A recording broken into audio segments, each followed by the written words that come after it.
Pregnancy కోసం ఎప్పటి నుంచి ప్లాన్ చేయాల్సి వస్తుంది అనేది కామన్ గా అడిగే క్వశ్చన్.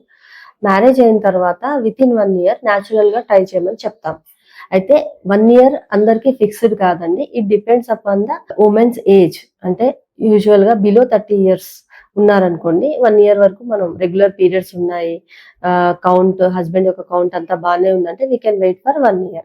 ఒకవేళ 31 years నుంచి 35 years లోపల ఉంటే గనక బెటర్ 6 months వరకు మనం వెయిట్ చేసి న్యాచురల్ గా ట్రై చేసి తర్వాత మనకి ఏమైనా ప్రాబ్లం ఉంటే చూపించుకోవడం మంచిది.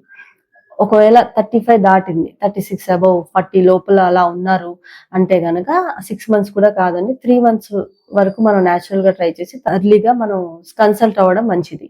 సో మ్యారేజ్ అయిన కపుల్ కి నేను అడ్వైస్ చేసేది ఏంటంటే, మీ ఏజ్ చూసుకోండి, మీ పీరియడ్స్ ఎలా ఉన్నాయి చూసుకోండి. ఒకవేళ మీరు న్యాచురల్ గా ట్రై చేద్దాం లేదా వెయిట్ చేద్దాం అనుకుంటే గనక ఒక స్కాన్ ఒకటి చేయించుకోండి. మీ ఎగ్ రిజర్వ్ ఎలా ఉందో తెలుస్తుంది. దాన్ని బట్టి మీరు వెయిట్ చేయాలా వెయిట్ చేయకూడదా మీరు డిసైడ్ చేసుకోవచ్చు.